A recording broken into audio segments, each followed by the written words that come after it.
Hello，大家好，我是ซิลจินสุดท้ายអ្នកទាំងអស់គ្នាខ្ញុំគឺซิលจินហើយថ្ងៃនេះដែរយើងបន្តមេរៀនយើងកាលពីថ្ងៃមុនដោយថ្ងៃនេះយើងចូលមេរៀនទី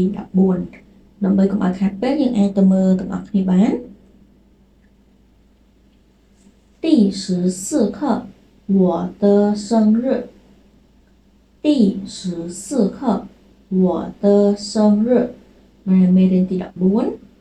第14课我的生日我的បានន័យថារបស់ខ្ញុំ生日បានន័យថ្ងៃកំណើត我的生日បានន័យថ្ងៃកំណើតរបស់ខ្ញុំ我的生日是1月24号我的生日是1月24号我的របស់ខ្ញុំ生日ថ្ងៃកំណើត是គឺឬក៏គឺជា1月បានន័យខែ1ឬក៏ខែមករា24号24号បានន័យថ្ងៃទី24我的生日是1月24号បានន័យថ្ងៃកំណើតរបស់ខ្ញុំគឺខែ1ថ្ងៃទី24យើងមកមើលពាក្យថ្មីតអញ្ចឹងបានន័យថារបស់នៃយើងបកទៅតាម clear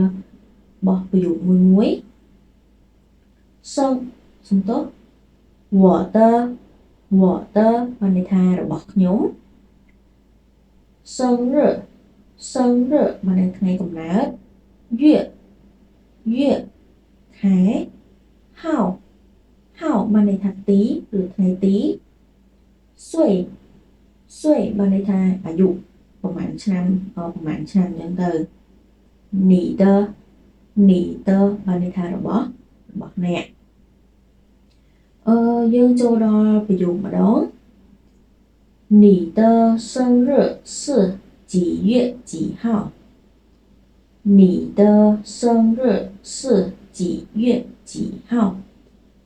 អញ្ចឹងពាក្យយើងមិញ你的របស់អ្នក生日បានន័យថ្ងៃកំណើត是គឺឬក៏គឺជា几月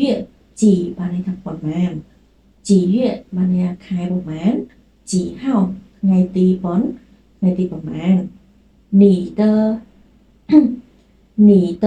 生日是几月几号បានន័យថាថ្ងៃកំណើតរបស់អ្នកហ្នឹងគឺខែប្រហែលថ្ងៃទីប៉ុន្មាន我的生日是1月24号我的生日是1月24号我的របស់ខ្ញុំ生日បានន័យថាថ្ងៃកំណើត是គឺឬក៏គឺជា1月ខែ1 24号បានន័យថ្ងៃទី24我的生日是1月24号你几岁你បានន័យអ្នក几ប៉ុន្មាន岁បានន័យថាអាយុឆ្នាំ你几岁បានន័យថាតើអ្នកអាយុប៉ុន្មានឆ្នាំ我14岁បានន័យថាខ្ញុំ14岁ឆ្នាំបានន័យថា我14岁បានន័យខ្ញុំអាយុ14ឆ្នាំអញ្ចឹងបងប្អូនមើលលំហាត់ទី1អញ្ចឹងសម្រាប់លំហាត់ទី1គឺគេឲ្យយើងស្ដាប់ tab យើងអត់មើលទេយើងតទៀតចូលដល់ទី2គេឲ្យយើងអានឲ្យលឺអញ្ចឹងបងប្អូនអាចអានជាមួយខ្ញុំបាន几月几号几岁2月30号1月24号1月24号14岁14岁我的你的生日我的生日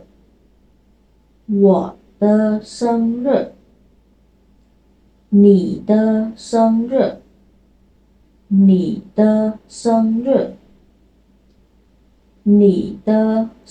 日是几月几号？你的生日是几月几号？我14岁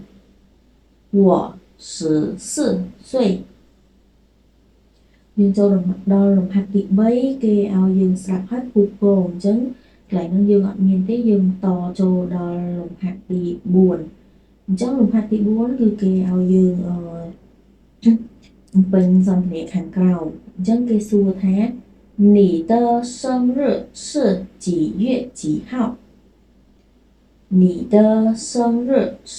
几月几号？បានន័យថាថ្ងៃកំណើតរបស់អ្នកហ្នឹងគឺខែប្រហែលថ្ងៃទីប៉ុន្មាន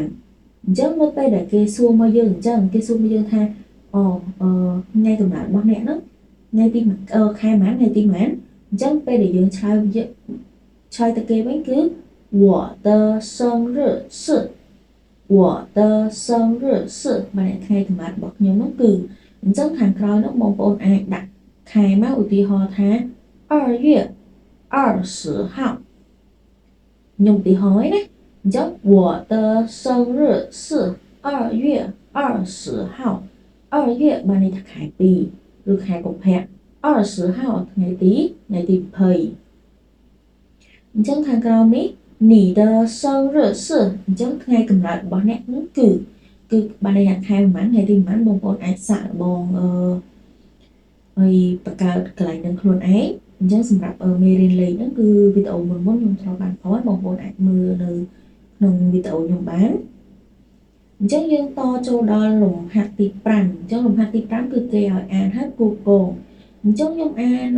ភាសាចិនហើយបកប្រែខ្មែរជូនបងប្អូនហើយបងប្អូនអាចគូកងទៅភាសាអង់គ្លេសនៅខាងស្ដាំបាន15号បានន័យថ្ងៃទី15 4月បានន័យខែ4ឬក៏ខែមេសា21岁បានន័យថ្ងៃទី20សំទោសគឺអាយុ6ឆ្នាំ21岁អាយុ21ឆ្នាំសំទោស我的生日បានន័យថ្ងៃកំណើតរបស់ខ្ញុំ你的生日បានន័យថ្ងៃកំណើតរបស់អ្នកអញ្ចឹងយើងចូលដល់លំហាត់ទី6គឺគេឲ្យយើងបកប្រែបងប្អូនអាចអានជាមួយខ្ញុំហើយរៀនបកប្រែរបស់គ្នា你的生日是几月几号你的生日是几月几号បានន័យថាថ្ងៃកំណើតរបស់អ្នកហ្នឹងគឺខែប្រហែលថ្ងៃទីប៉ុន្មាន我的生日是1月24号我的生日是1月24号បាទថ្ងៃកំណើតរបស់ខ្ញុំគឺខែ1ថ្ងៃទី24你几岁